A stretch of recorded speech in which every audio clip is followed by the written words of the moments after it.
Magandang araw po, ako po si Jan Cachola, Sales Consultant dito po sa Mitsubishi Pick Motor sa Bad Santos, dito po sa May Tondo, Manila. Bali sa video po na to, meron po tayong i-discuss na 4 na mga bagay na ayaw ko sa ating Montero Sport GLX manual transmission. Bali, bago po tayo magsimula sa mga hindi pa po pala nakapag-subscribe sa aking channel, paki-subscribe na lang po para maging updated po kayo, no, regarding sa mga promo dito po sa ating Mitsubishi Pick Motor sa Bad Santos. So, yun po. Bali, unang-una po, i-discuss ko dito yung yung pang-4 na ayaw ko sa ating Montero Sport GLX manual transmission. So yung pang-4 po na ayaw ko sa ating Montero Sport GLX manual transmission ay yung kanyang design. Dahil ang kanyang design po ay masyadong futuristic. So yung dynamic shield front fascia design ni Montero Sport GLX manual transmission ay masyadong futuristic, masyadong malakas ang dating. Napaka-sporty nung look na to, kaya ayaw na ayaw ko po yung kanyang design. Syempre, kung bibili tayo ng sasakyan, ang design na gusto natin ay yung pangit.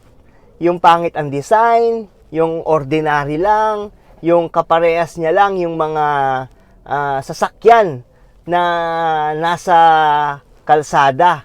So, syempre, paghahanap tayo ng SUV, yung pangit na design ang hahanapin natin.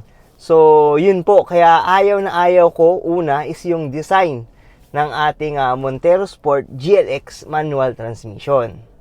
Ang pangatlo naman po na ayaw ko sa ating Montero Sport GLX manual transmission ay ang kanyang mga features. So, medyo marami po ito. Sa exterior muna tayo, no? So, sa exterior, under the hood, ayaw ko yung kanyang engine. Dahil ang kanyang engine po ay 2.4 diesel na Myvec engine. Bali, meron po itong 4-in-line, dual overhead camshaft na 16-valve intercooled turbocharged direct injection Myvec engine. So, napakahaba po, no, nung kanyang description ng kanyang engine. Pero ang ibig sabihin lang naman nito, more power, pero less emission. So, syempre, kung bibili tayo ng sasakyan, sinong may gusto nung malakas humatak na sasakyan? Syempre, dun tayo sa mahinang hatak na sasakyan, at the same time, yung mausok, yung malakas maglabas ng usok. Syempre, pag bibili nga tayo ng sasakyan, ganong engine ang gusto natin. And sunod po, no, sa accessories naman ni Montero Sport, kasama po ito sa mga features na ayaw ko kay Montero Sport ay ang kanyang fin type antenna. Ayaw ko siya kasi syempre ang lakas maka-sporty ng dating sa ating Montero Sport. At the same time, nagiging aerodynamics pa, no? So nakakatulong siya maging aerodynamic sa ating sasakyan. So syempre, kapag aerodynamic po ang sasakyan, mas fuel efficient ang kanyang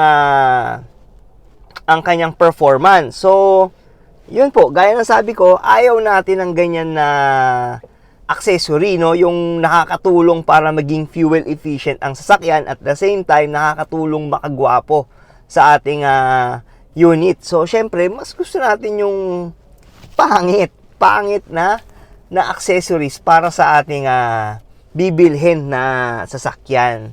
So sa kanyang likod naman po, ang ayaw natin sa ating Montero Sport GLX manual transmission ay equip po ito ng 4-eye sensors sa kanyang rear bumper. So syempre, ayaw natin to dahil nagbibigay ito ng warning sound, no, sa loob ng cabin, especially sa driver, kapag merong obstacle, no, sa ating likod, especially kapag umaatras. So, syempre ayaw natin dahil maingay sa loob ng cabin. Ayaw natin ng may nagwa-warning sa ating driver kapag merong nakaharang sa ating sa likod. Pumasok naman po tayo sa kanyang sa loob, no. Discuss naman natin yung mga features sa loob ni Montero Sport GLX manual transmission, yung mga ayaw natin. So, una po dyan ay yung kanyang cruise control. Sino may gusto ng cruise control sa manual transmission, no, na nakakapagpadali para sa ating driver sa mga long rides, especially sa mga highway nga po. So, syempre, ayaw natin ng cruise control dahil nakaka-relax to sa ating driver. Easy para sa kanyang easy driving lang sa mga long ride, no. Ayaw natin ng kanyang mga ganyang klase na features, na yung mga cruise control. Sa ating sa loob ng interior, no, sa mga features ni Montero Sport GLX manual transmission ay equip po ito ng manual transmission na 6-speed. So, yung mostly po nasa 5-speed lang ang ating manual transmission, no, sa mga sasakyan dito sa Pilipinas. Nasa 5-speed lang po ang mga gears, no. Pero kay Montero Sport naka 6-speed po ang ating Montero Sport GLX manual transmission. Siyempre, ayaw natin yan dahil nakakapag-bigay ito ng smoother ride, no. So, mas maraming gears kasi, mas smoother ang ating driving. Siyempre, mas maraming gears po yun. So, pangit yung ganyan. Ayaw po natin ng maraming gears dahil ayaw natin ng mas smoother na ride. Then ito po yung pinakalas na ayaw ko sa features ng ating Montero Sport ay sa kanyang interior ay ang kanyang full flat, no, na luggage kapag na-fold or na-tumble ang ating second row at third row seats.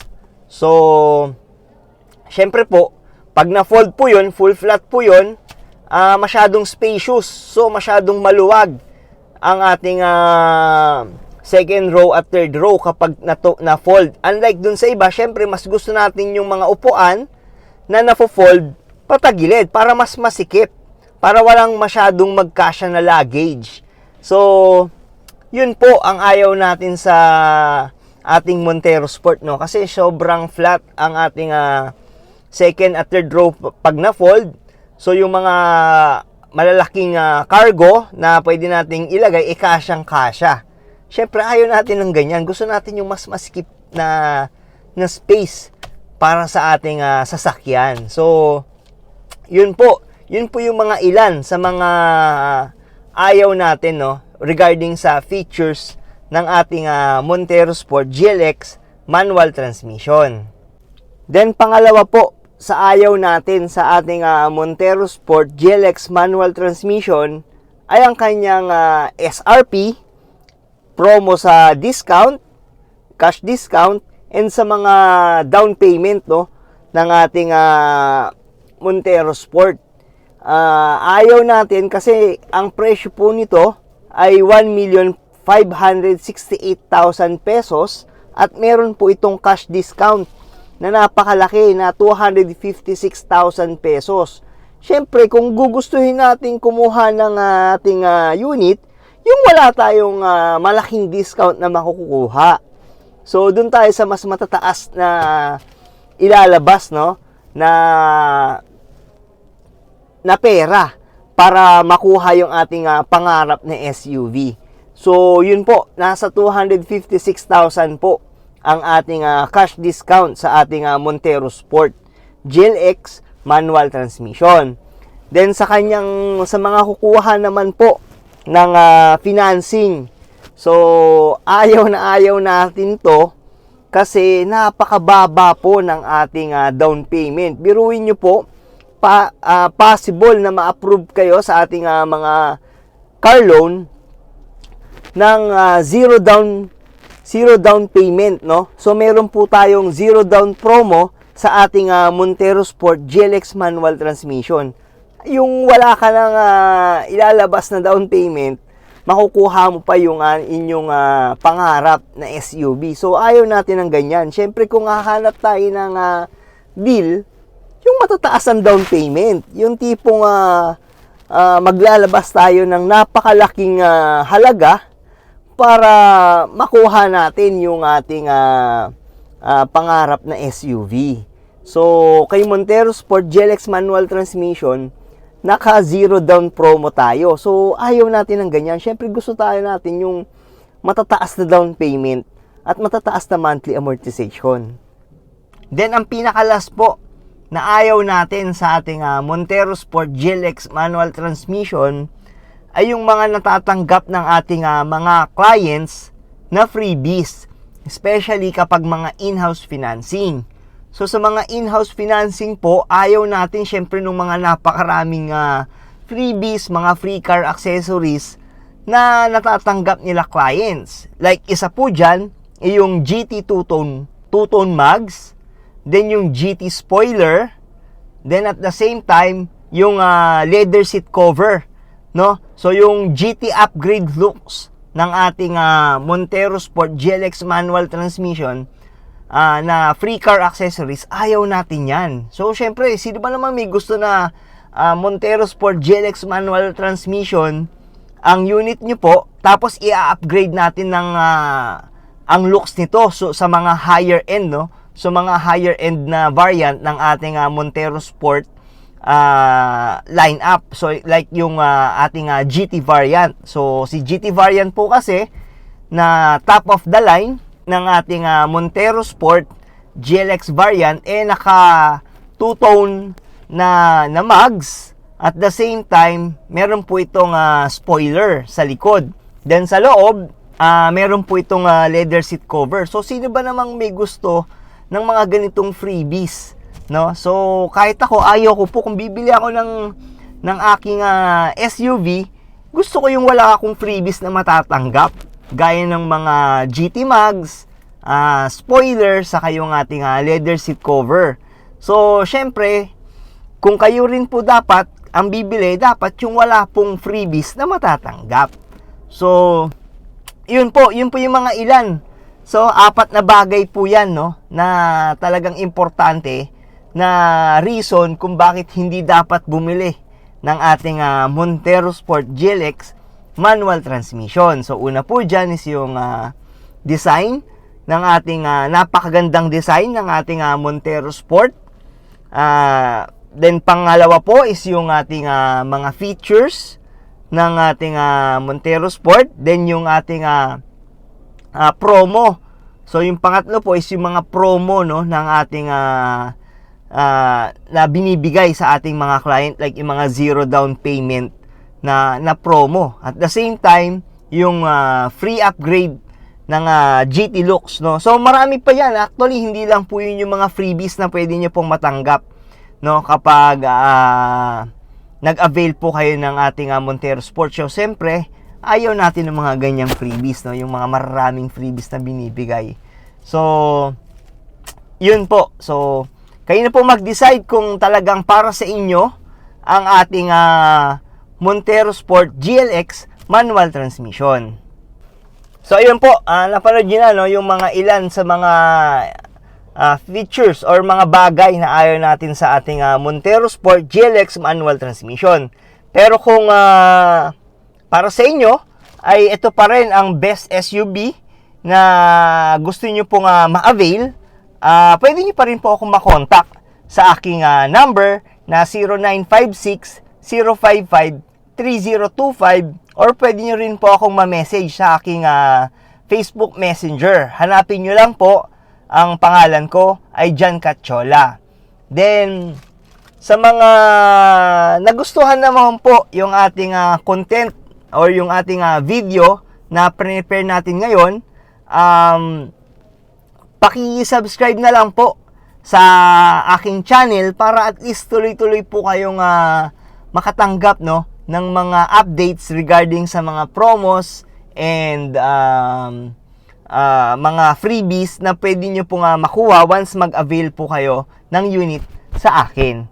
So, sa mga hindi pa po nakapag-subscribe, paki-subscribe na lang po. and hit na lang po yung notification bell para at least yun po, maging updated po kayo always sa ating mga promo. Then sa mga umabot po sa part ng video na to, maraming salamat po sa mga nanood at suporta na ibinigay nyo po sa akin. So, hanggang sa muli, magkita-kita po ulit tayo sa susunod ko po na video. Maraming salamat po.